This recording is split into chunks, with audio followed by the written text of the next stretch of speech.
Demar DeRozan says it's not about the money. What options do the Lakers have to sign him?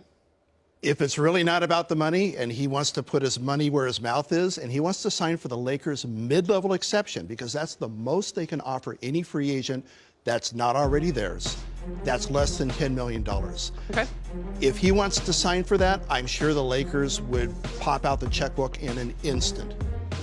Other than that, you're looking at sign-and trade options. I don't know that there's any reason that San Antonio, with all the cap room they have, would be looking at doing a sign-and trade. After that, they don't have options. That's it. Yeah, it's hard to, he did say that it's not about the money, but it's hard to think that he would want to maybe go that low, Brez. Do you realistically see this coming to fruition? Yes and no. That's a huge pay cut from what he made last season, almost a $20 million dip if he wants to sign for about $9.5 million.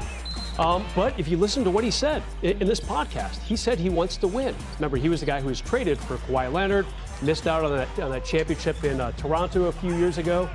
So maybe he's still feeling a little uptight about that. He wants to win a championship, and hey, he looked pretty good right next to AD and LeBron. A very good mid-range game. Love what he can do with his mid-range. Not a big three-point shooter. That's the only knock against him, but a pretty solid defender, too.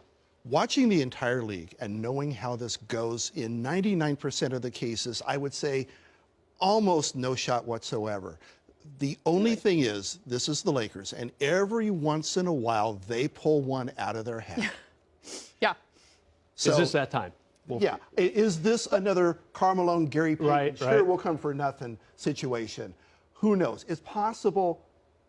I still wouldn't call it likely, but once in a while, the Lakers pull that off. And we've seen how he fits with other superstars. And we were talking before the show about guys that have played with him. Just Bradley Beal recently calling him one of his favorite teammates of all time. So we know he's a team guy, and LeBron and AD are going to get along with him. Allie, you and I've talked about, well, the pieces that are going to fit with that. We kind of want to see what that's going to look like. But when it comes to just AD and LeBron, how does he fit? I think pace and tempo is going to be the biggest key and the biggest attribute that Russ can bring. Every single possession. I think you often heard it last year or a season ago, if you will, that they weren't playing up tempo enough.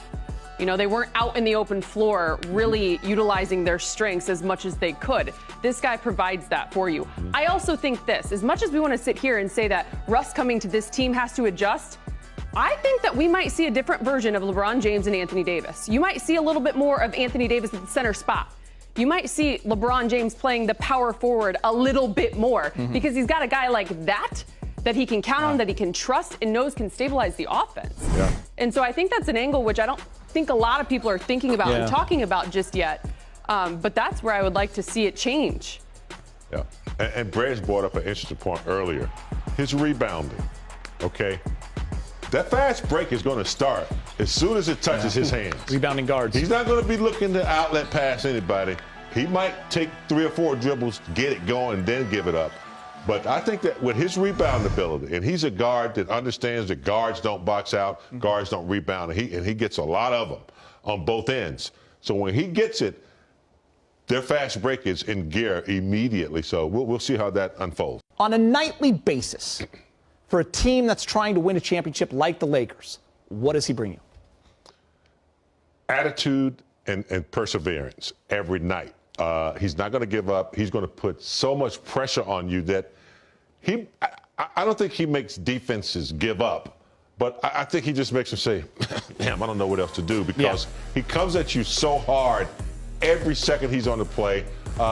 He's a shot maker. He's a closer. He can finish at the rim. I love his 15-foot range, the way he can back you up and pull up. So I also think he's led. You see what he did with Washington this year? At the end of the season, he was, coming on strong. And I just think he's a leader. I think he knows what LeBron wants. In LeBron's last few years, LeBron definitely knows that Russ wants a championship. So, yeah, he gives you another closer. You got LeBron, you got AD, and now you have the trio together. Yeah, he might not give the Lakers one of the boxes that need to be checked, shooting. Okay, 31% from three-point range last season. That's not that great. but he fulfills the playmaking piece. You know, so much pressure on LeBron last season, especially when AD went down in February. He had to be the guy to make this offense go. Yeah. Now he can cruise a little bit. Now you have a guy like Russell Westbrook, who gets, pretty much a triple-double every game. By the way, just a few months ago, back in May, set the all-time NBA record with his 182nd triple-double, passing Oscar Robertson, and also 11.5 rebounds a game. For a point guard, only 5 guys in the entire NBA had more rebounds than that. That's pretty strong stuff right there. Something James said hit me, and I want to throw it to you because you already kind of touched on what the Lakers get on a nightly basis, and I agree with what both of you said. Russell Westbrook still desperately wants a championship ring. That's why he plays. How important is it for teams to add guys like that to a roster that already has championship rings? A guy that's hungry and still cares about the regular season and still has the eyes on the prize, and he's never been more hungry. It's important in your eyes? I think absolutely. I think it's a renewed energy, if you will, that you're adding to the locker room. He's surrounding him with guys who are proven winners, who he apparently, as we see in different exchanges throughout the course of the season, on social media or whatnot, who he believes in to take him to that place. Russell Westbrook's also a guy, let's not forget, that during his time in OKC was up 3-1 in the Western Conference Finals to go to the finals, who has been right there. Right there. And so I think, as we've all talked about, someone who wants to give it and will give it every single day, night in and night out, allowing teammates around him, just as much as he makes them better, to make him better. You know, I always say that about leaders. The ones that are willing to lead also will be led. And I think that's something that Russell can bring to this locker room, but also guys in the locker room that are already here can help take him to a place that he has not been. Russell freaking Westbrook. I mean, like, what went through your minds? I know when I saw it, it came across the Twitter feed of mine. I picked up the phone. I called Geeter. He didn't answer, of course. And then I called him again, and he didn't answer again. And then he called me back. But I told you why. In line at the grocery store. Yeah, I was at the grocery store, and I saw an old friend, and he and I were talking.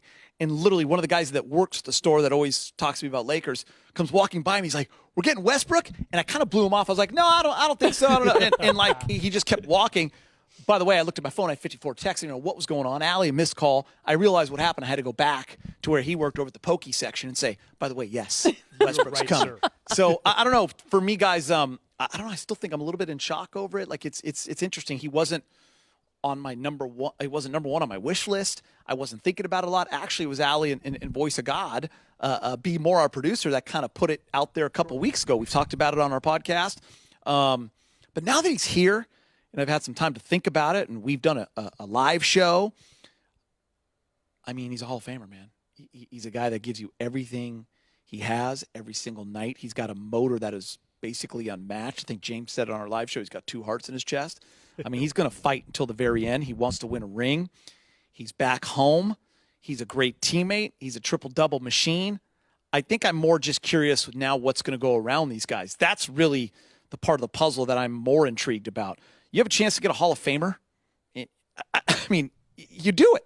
And I know it costs a lot of money, and I know it takes up all the cap space. I get that. But you have a guy that's an all-star every single year and a Hall of Famer, James. Absolutely. And when you can get a player like Russell in his prime and add him to 2 other Hall of Famers, you talk about LeBron. He's a magnet. He's a magnet. People want to win, and they know that he has the formula to at least get to the finals a lot. And when you throw AD in there, and you got to get a front office some credit too, the Lakers haven't been able to just bring in these type of players like this over the last. We were struggling to get people in here. Even we had Kobe in his latter years. We got some old players, Nash, Dwight Howard with a bad back, So I think it's great that we have superstar players that attract people like Russell Westbrook, who now wants to win. This is his window, and he's seen it with LeBron and AD. He knows how that works. He's going to bring a tremendous amount of extra dimension to this team. He does everything for sure on both ends. A rebounding guard that can start to break, and the Lakers want to run. I think that's a major asset. the pressure he can put on defenses by getting to the cup, pulling up for that little 10-footer, 15-footer is deadly. And I think he's in the right mindset now. He's played with, the Durant, Harden in Oklahoma, went to Houston. So he's played with future Hall of Famers, and I think he's in the right place and the right space now, especially coming in here with AD and LeBron, to know exactly what needs to be done in order to elevate this team and, get them to championship level. James, great points. Geet, I'm kind of like you. I'm still a little stunned that this happened, okay? The Lakers' big, splashy trade was supposed to be 2 years ago with AD. You give up 3 really good young players, Brandon Ingram, Lonzo Ball, Josh Hart, a ton of first-round picks, and you get Anthony Davis back. The cupboard was bare as far as young players and first-round draft picks. And what does Rob Pelinka pull off on draft day? He gives up 3 guys who really struggled in the playoffs or didn't even really have an impact in the playoffs, a.k.a. Montrez. A first-round pick this year, 22nd overall. And it's another big, big, splashy deal for the Lakers. And some people say, Russ, he's been on teams that have underachieved. He's been to the finals once, back in 2012, lost in 5 to Miami and LeBron.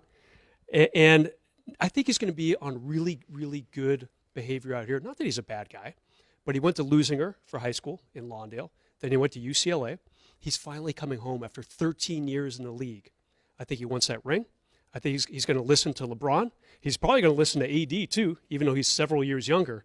And I think we're going to see a really good, efficient, sharp Russell Westbrook.